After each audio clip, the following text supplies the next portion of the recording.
श्री कृष्णाय नमः वासुदेवाय नमः। श्री कृष्णाय नमः वासुदेवाय नमः। श्री कृष्णाय नमः वासुदेवाय नमः। श्री कृष्ण गोविंद हरे मुरारी हे नाथ नारायण वासुदेव।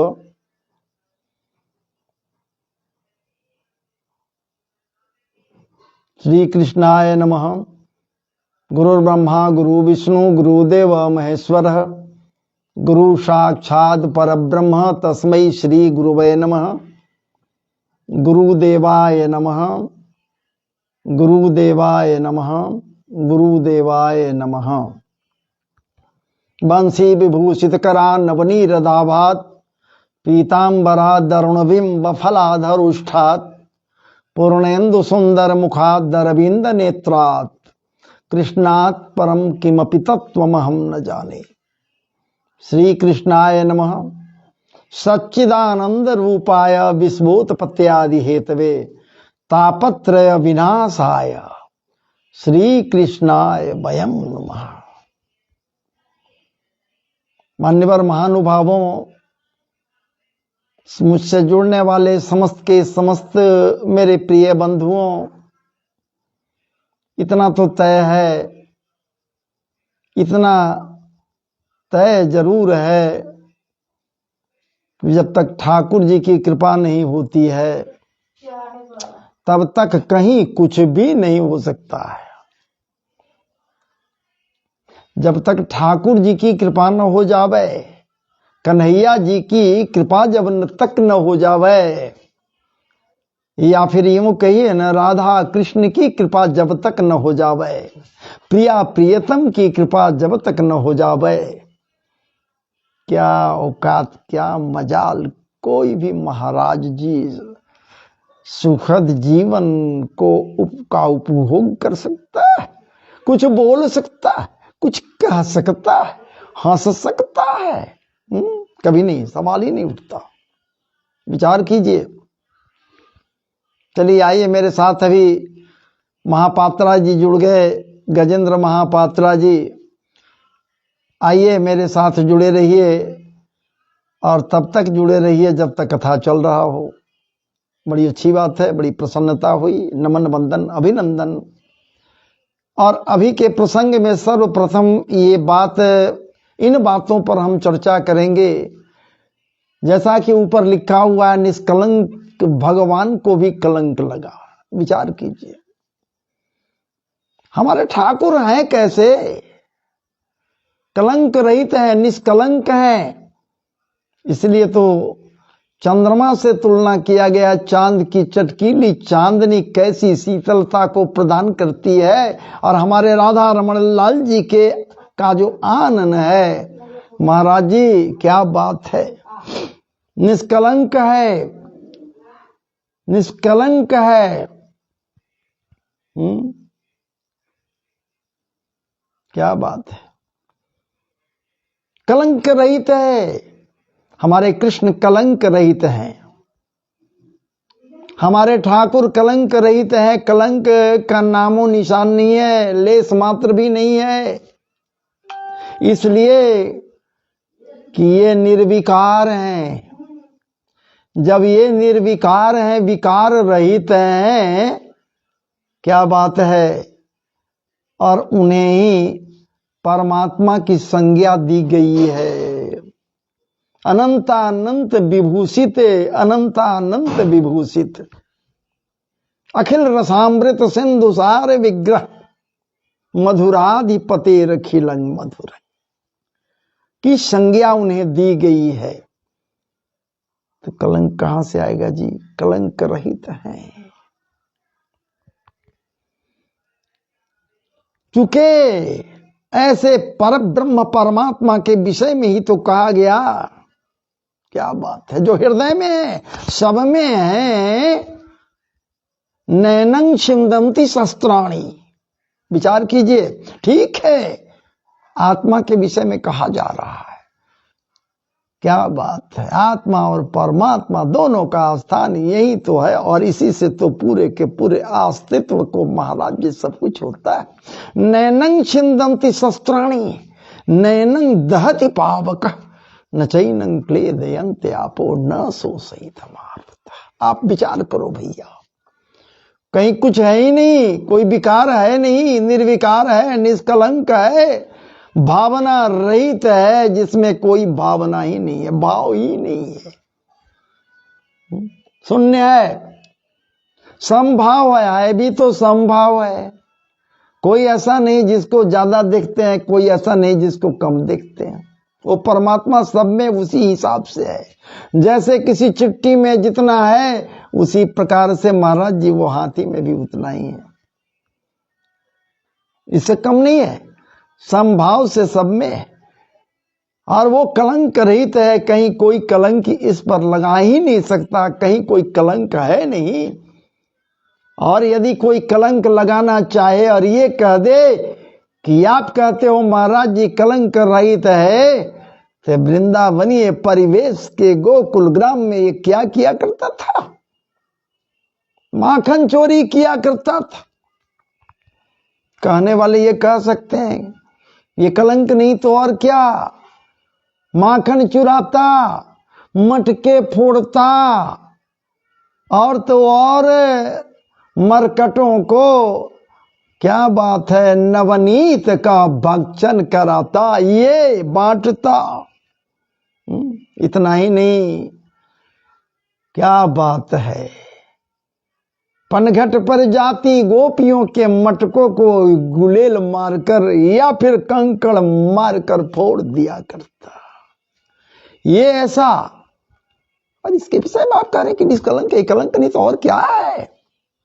कहने वाला कह सकता है या कहता भी है, लेकिन कभी ये सुना कि कहने वाला ये भी कह रहा हो कि 6 दिन का वो छौना, वो 6 दिन का मात्र है जी, नंद नंदन जसोदा नंदन 6 दिन का है जी, अभी दूध मुहा है जी।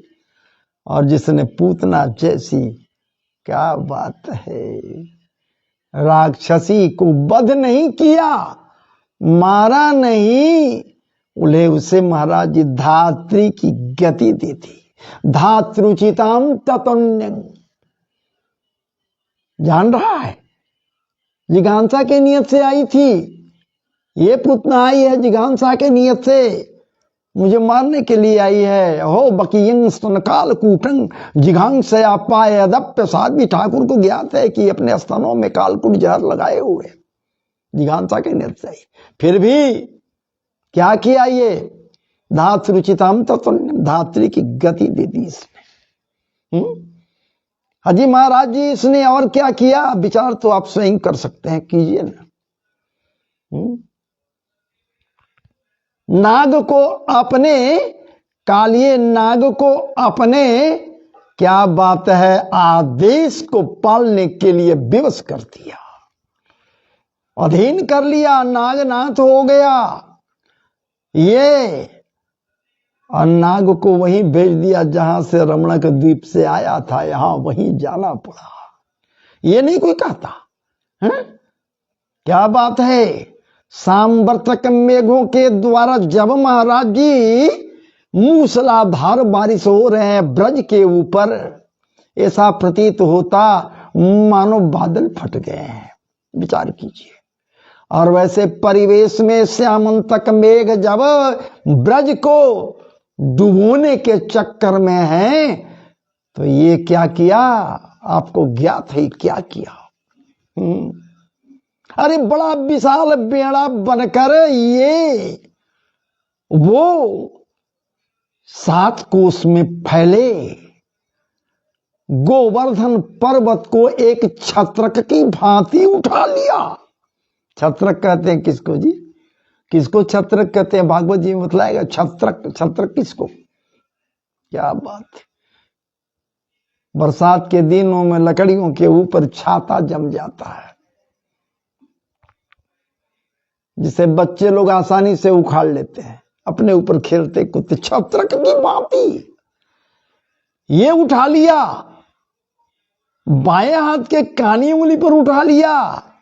विचार कीजिए, ये कोई नहीं कहता, ये नहीं कहता लोग, ये नहीं कहता, ये कहता जरूर कि गोपियों के अंग वस्त्र को चुरा लिया, गोपियों के वस्त्रों का हरण कर लिया। अजी महाराज ये नहीं कहता कि अजी ये तो वासनात्मक वस्त्रों का हरण कर लिया।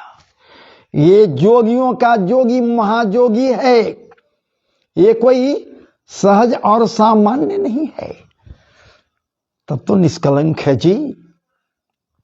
विचार कीजिए, जिसके लिए ये समस्त गोपियां उस नीरवरात्रि में महाराज जी उस बंसी के ध्वनि स्वर को श्रवण करने के उपरांत दौड़ी भगी भगी यहां आई उसके पास। कौन आई, कौन सुनी?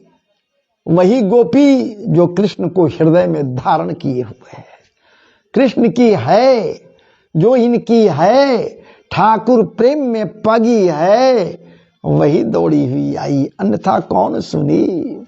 निसम्य गीतं, क्या बात है।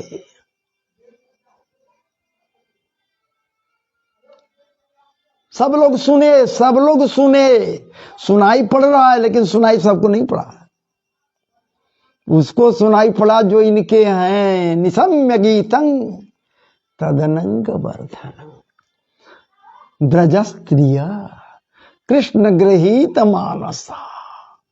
वो स्त्रियां, ब्रज स्त्री, ब्रज की स्त्री जो कृष्ण को हृदय में धारण किए हुए हैं, उनको सुनाई दी, या फिर ठाकुर जिन ब्रज बालाओं को हृदय में धारण किए हुए हैं उनको सुनाई दीजिए। निसम्य गीतं तदनंग वर्धनम ब्रज स्त्रियः कृष्ण गृहीत मानसा। आजग्मुरन्योन्यमलाक्षितोद्यमा सयात्र कांतो यवलोल कुंडला। फिर क्या था, फिर क्या था, फिर क्या था। ऐसी दौड़ी, ऐसी दौड़ी कि उनके कर्ण कुंडल जो कान में है महाराज जी, ऐसा प्रतीत हो रहा था मानो विद्युत का संपत हो रहा व्योम से, ऐसा चमक। ऐसी गोपियां दौड़ी कहां, कृष्ण के पास। तो क्या वो कलंक से युक्त हैं? नहीं जी, क्या बात है। अरे इनके लिए तो सब कुछ छोड़ देती है वो गोपियां। मयि बंग विभोरहति भवान, मयि बंग विभोरहति भवान गदितुं नृशंस संत्याज्य सर्व विषयांस तब पादमूल। विचार कीजिए, ये गोपियां साफ तो कहती हैं हम सब त्याग दिया, सबको मिट्टी के ढेले की भांति फेंक दिया घर में, और बोल दिया कि अरे घर वाले जा इनका अंत्येष्टि कर दे। मैं तो चली वहां जहां हमारा निष्कलंक ठाकुर है, कृष्ण है। विचार करो भैया। और ऐसे निष्कलंक ठाकुर जब वृंदावनीय परिवेश को छोड़कर द्वारिकाधीश बना, द्वारिका में गया, कलंक लग गया। इतना कुछ हुआ जी, कहीं कोई कलंक नहीं लगा, कोई कुछ कहा नहीं, इसलिए कि यहां तो कह दिया कि बाल सुलभ चंचलताएं हैं। यहां तो बाल लीला कर रहा है तो कलंक कैसे लगेगो। और वहां द्वारिकाधीश हैं, सोच लीजिए, जिस पर कोई कलंक नहीं है। उसी द्वारिकाधीश की बात मैं कर रहा हूं जिसने सुदामा को देखने के पश्चात उसके बवाल को देखने के पास कहने लगा नरोत्तम दास जी के अनुसार, ऐसो ब्याल बबाइनी सो पग कंटक जाल लगे पुनि जोयो। हाय महा दुख पायो सखा तुम आये तैन किते दिन खोए। देखी सुदामा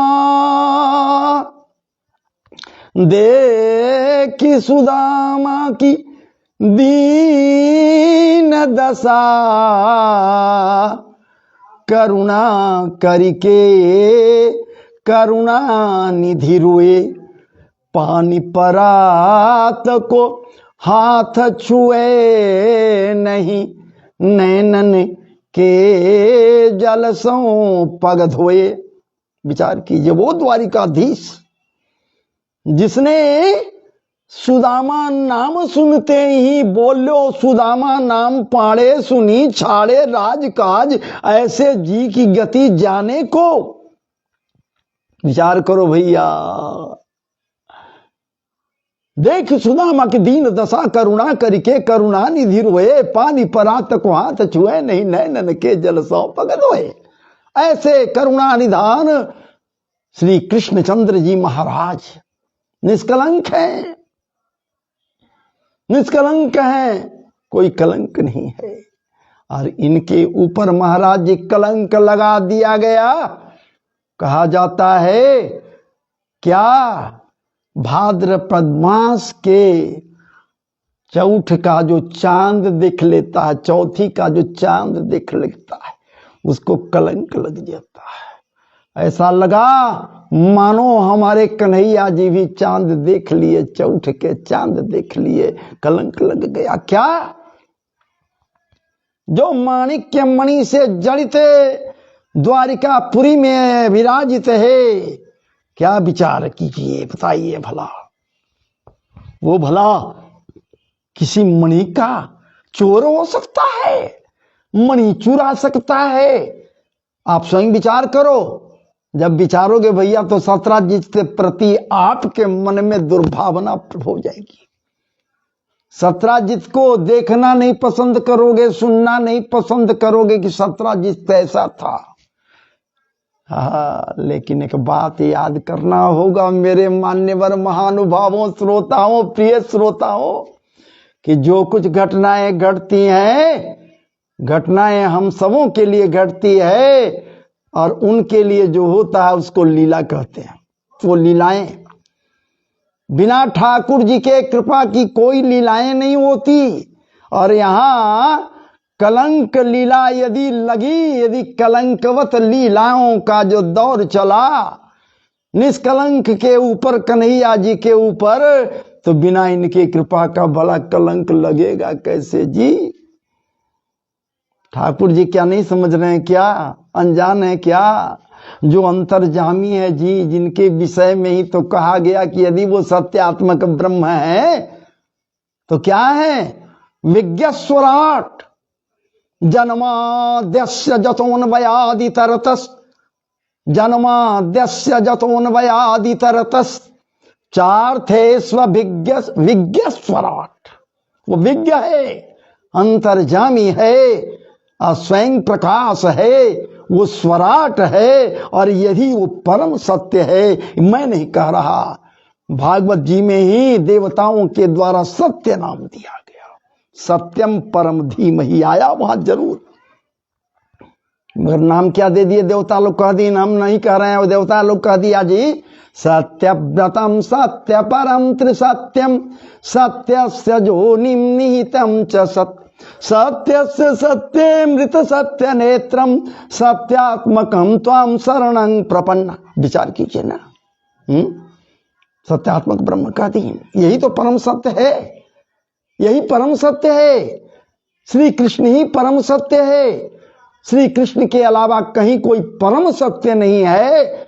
और सत्य सर्वथा निर्विकार होता है, सत्य सर्वथा शाश्वत होता है, ये महाराज जी बदलता नहीं।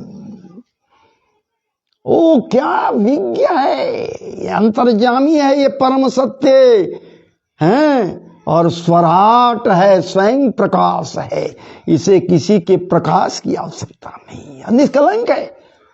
जन्माद्यस्य जतोन्वयादितरतश्चार्थे स्वविज्ञ स्वराट।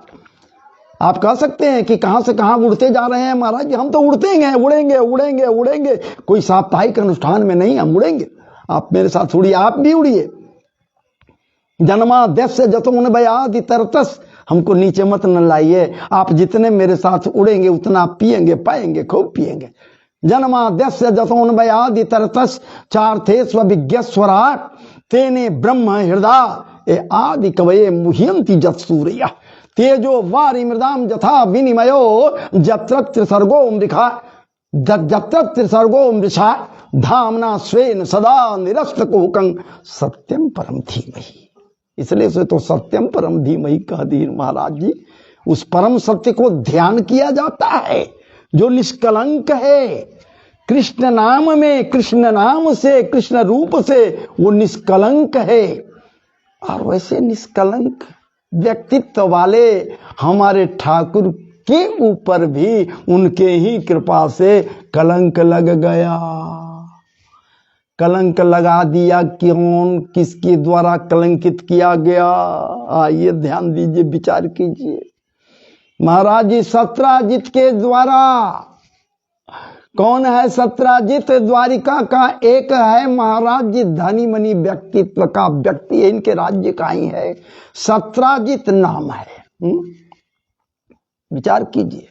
उसका छोटा भाई एक है जिसका नाम है प्रसेन। विचार कीजिए। तब खोल कर मैं रख रहा हूं, क्यों लगा कलंक भगवान के ऊपर? हमारे निष्कलंक कन्हैया जी के ऊपर कैसे लगा दिया? उनके ही विचार से ऐसा हुआ। अगर ऐसा नहीं होता तो देवी सत्यभामा इनके यहां नहीं आती। ऐसा नहीं होता तो इनकी दूसरी पत्नी जामवंती इनके यहां पत्नी बनकर नहीं आती। ऐसा नहीं होता तो जामवंत जी के साथ महाराज जी इनका युद्ध नहीं होता।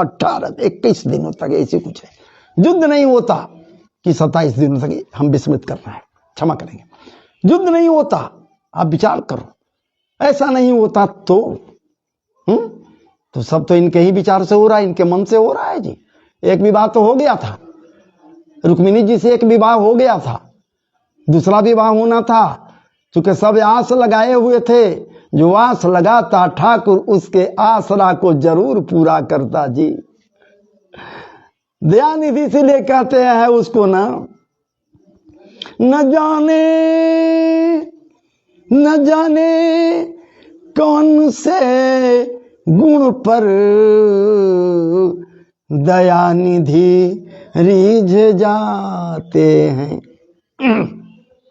यही हरि भक्त कहते हैं, यही सदग्रंथ गाते हैं। न जाने कौन से गुण पर दयानिधि रीझ जाते हैं। ये निष्कलंक है, फिर भी इनको कलंक लग गया। सत्राजित के द्वारा कलंकित किया गया। किस बात के लिए? जरा आप सुन लीजिए, समझ लीजिए इस कथा को। भागवत की कथा है, मर्म पर आपका चोट करेगा।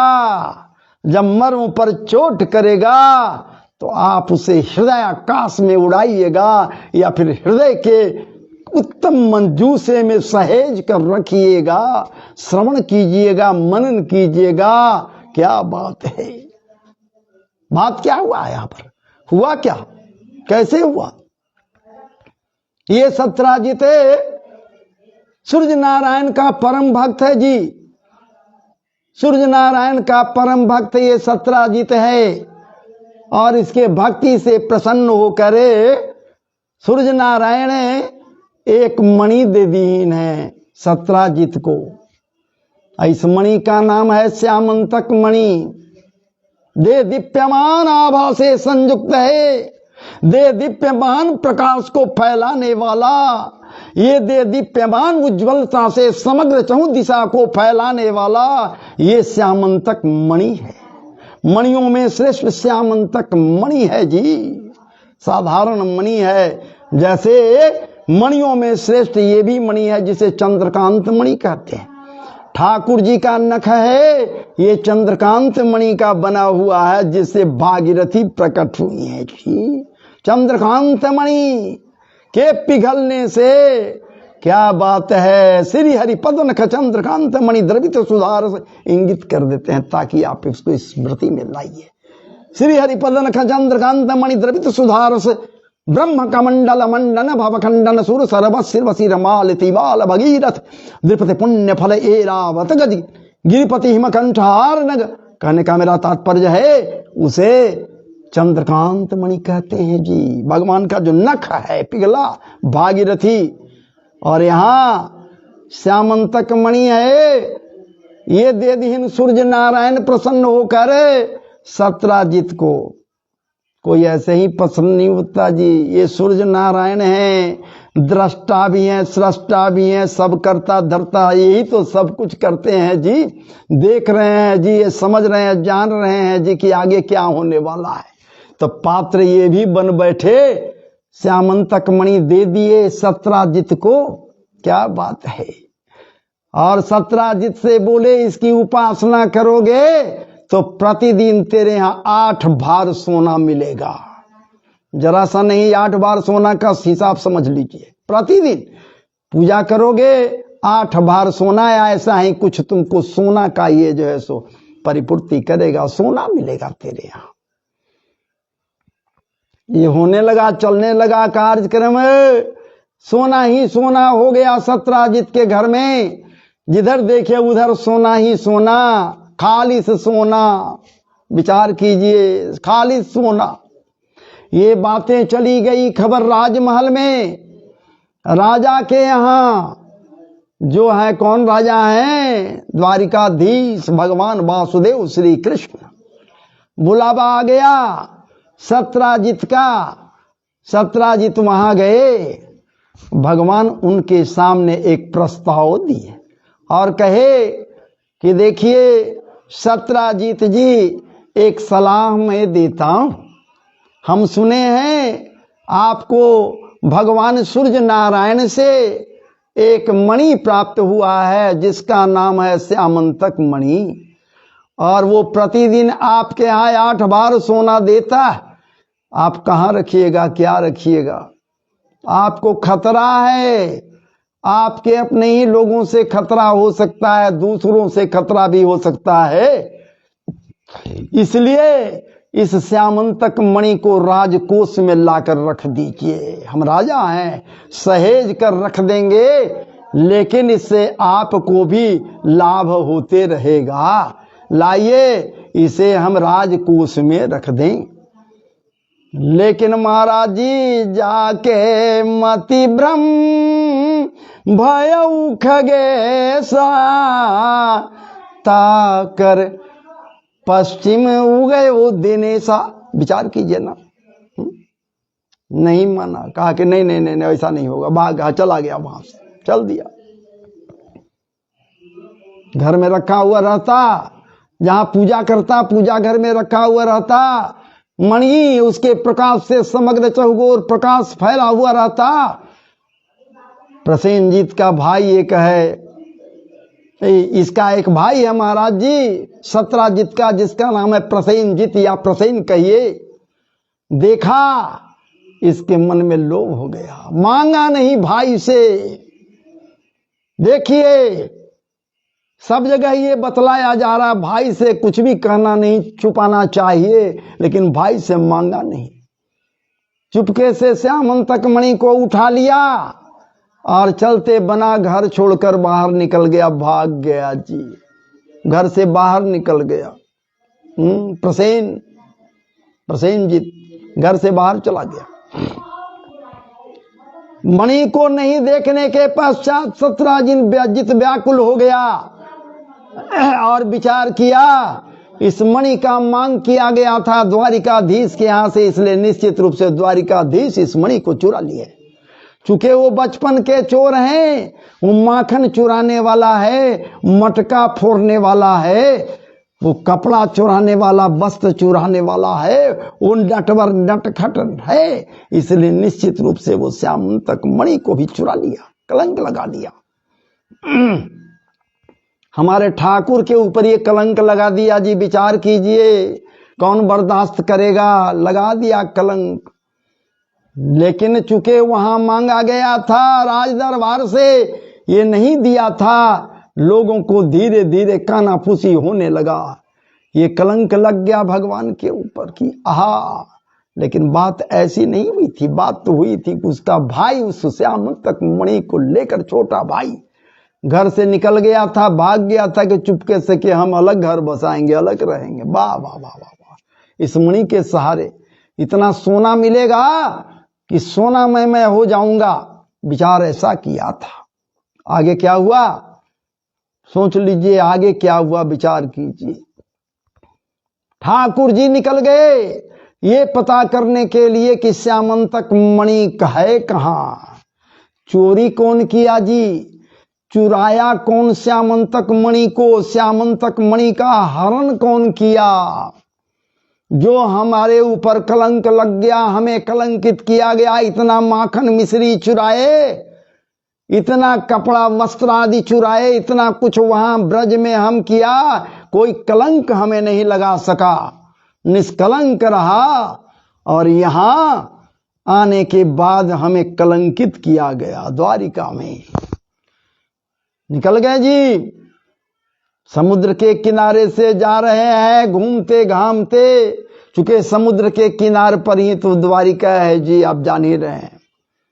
देख रहे हैं कि प्रसेन मरा हुआ है, प्रसेन मरा हुआ है, उसका खाल शरीर का मांस नुचा हुआ है, प्राणांत हो गया है। जो सत्राजित का भाई है, विचार कीजिए। ठाकुर जी को समझ में आया कि जरूर कोई न कोई बात है इसके साथ, लेकिन उसे शव के आसपास देख रहे हैं कि वहां महाराज जी शेर के पंजे का निशान भी है, शेर के पंजे का निशान भी है। समझ गए किसी शेर ने इसको हत्या किया है। ढूंढते ढूंढते शेर के गुफे के पास गए, लेकिन वहां भी कुछ दूरी पर देखते हैं कि शेर भी मरा पड़ा हुआ है, शेर भी मृत्यु को प्राप्त कर गया है। फिर वहां से ध्यान देकर देखते हैं तो पद का निशान, पैर का निशान कैसा चीज का है, तो रीछ के पैरों का निशान है, भालू के पैरों का निशान है। जो वहां से कुछ दूरी तक आगे जा रहा है उसका पीछा किए, कोई पहाड़ी पर नहीं जी, बराबर जमीन पर कुछ दूर तक जाते हैं। उस निशान को लिए वो पकड़े पकड़े तो देखते हैं कि एक बावड़ी है, एक कुआं है, और उस कुआं से नीचे की ओर एक गुफा है। भीतर जाते हैं, क्या है गुफा है, भयानक बड़ी विशाल गुफा है भीतर में। ठाकुर जी उस गुफा में प्रवेश कर जाते हैं जी, जाते हैं, देखते हैं क्या है भीतर में। तो देख रहे हैं क्या कि सब जगह तो अंधेरा अंधेरा है। एक कक्ष है जिसमें उजाला, वो भी दीप्यमान उजाला है। एक नवजौवना बैठी है और नवजौवना के हाथों में एक मणि है जिससे खेल रही है, और उसी के प्रकाश से पूरा का पूरा कक्ष प्रकाशित है, उज्ज्वलता से नहा गया है और कक्ष। विचार कीजिए। ठाकुर जी आगे बढ़े और नवजौवना जो हाथ में खेल रही है उससे ले लेते, झपट लेते, चिल्लाती है बचाओ बचाओ बचाओ बचाओ बचाओ। तब तक भीतर गुफा के भीतर से निकल जाता है क्या भैया, जामवंत जी बाहर आते। कौन जामवंत जी हैं ये, विचार कीजिए। त्रेताकालीन जामवंत जी हैं जो ठाकुर जी के इंतजार में हैं। इनका बल अभी समित नहीं हुआ है। ठाकुर जी से ये दो दो हाथ करेंगे जी, तब इन्हें समझ में आएगा। महाराज जी जामवंत जी से कहें कि ये तो मेरा है, तुम कैसे लाया है।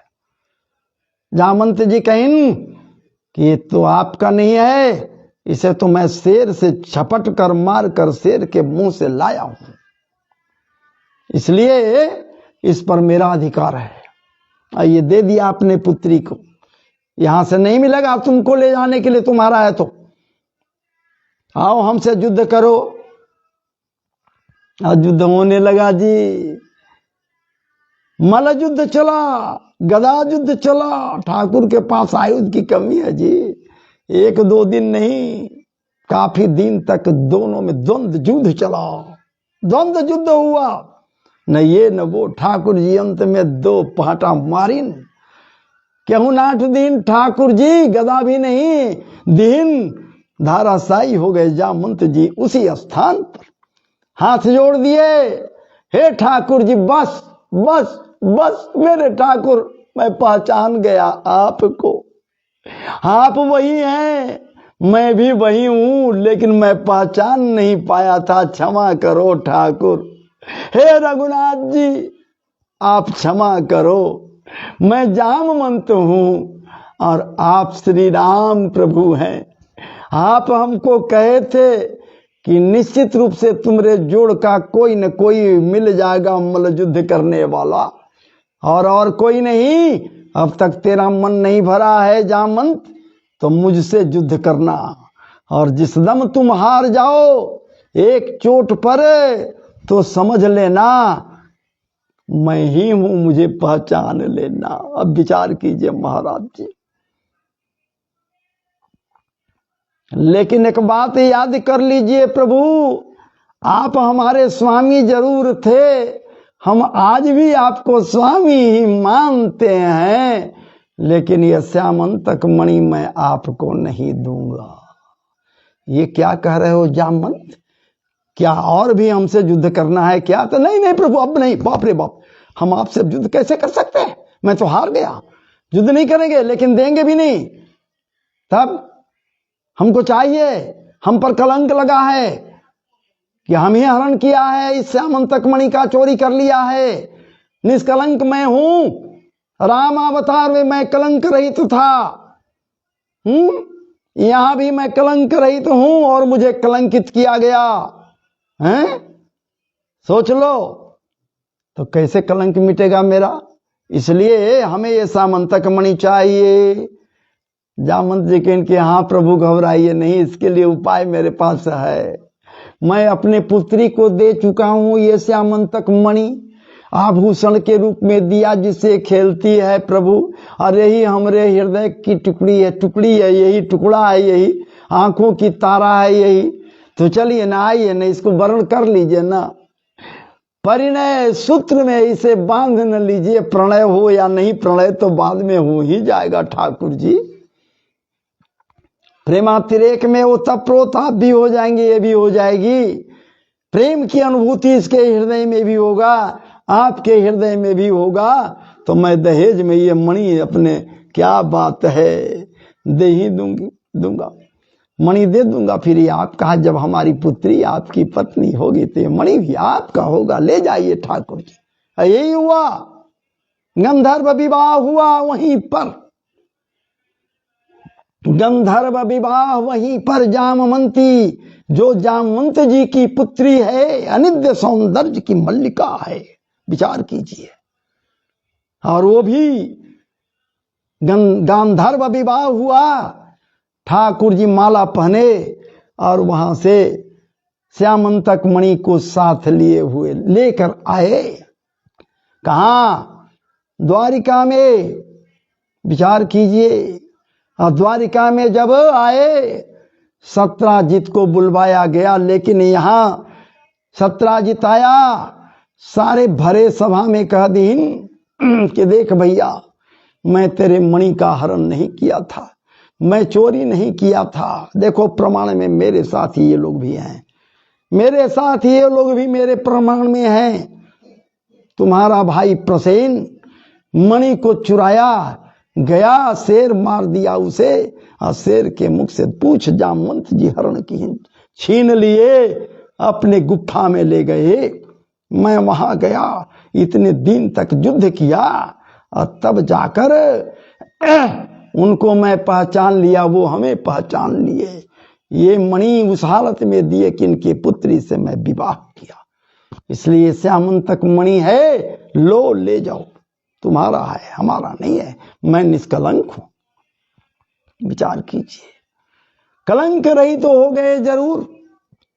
अब राजा सत्राजित पर उंगलियां उठने लगी। सत्राजित वहां से तो आ गया है, और यहाँ रुक्मिणी जी जामवंती को स्वीकार भी बहन के रूप में कर लिए, छोटी बहन के रूप में। लेकिन इधर क्या हुआ महाराज जी, अब सतरा जी को जीना मुश्किल हो गया। लोग न जाने क्या क्या अनाप शनाप बोलने लगे कि हमारे महाराज को तुम कलंक लगाया, चोरी चोर बनाया, चोर बने, माखन चोर हो सकते थे, मणि चोर हो जाएंगे हमारे ठाकुर जी जो मणि माणिक्यों के बीच रहते हैं। अनेकों प्रकार की बात होती है महाराज जी।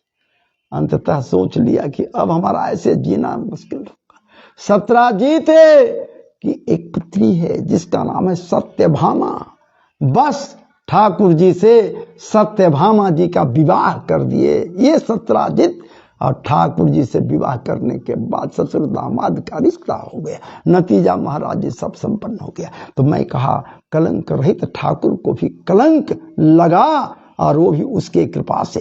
तो बहुत देर तक आप मेरे साथ जुड़े रहे, बड़ी बड़ी धन्यवाद आप सबों के लिए। मेरे हृदय में अनेकानेक शुभकामनाएं हैं, इस दास की ओर से अनेकानेक आशीर्वाद है, वंदन है, नमन है, अभिनंदन है। पुनः जब मैं आऊंगा आप मेरे साथ निश्चित रूप से आएंगे। आप कृपा करेंगे, हमारे ऊपर YouTube चैनल है मेरा, आप जानते हैं, रा कृष्णा। उम्मीद है जो नहीं सब्सक्राइब किए होंगे वहां जाकर सब्सक्राइब कर लेंगे। कमेंट में मुझे मार्गदर्शन आप नहीं करते हैं, मार्गदर्शन जरूर कीजिए। राधे राधे लिखना तो है ही है। जय जय श्री राधे, जय जय श्री राधे, जय जय श्री राधे।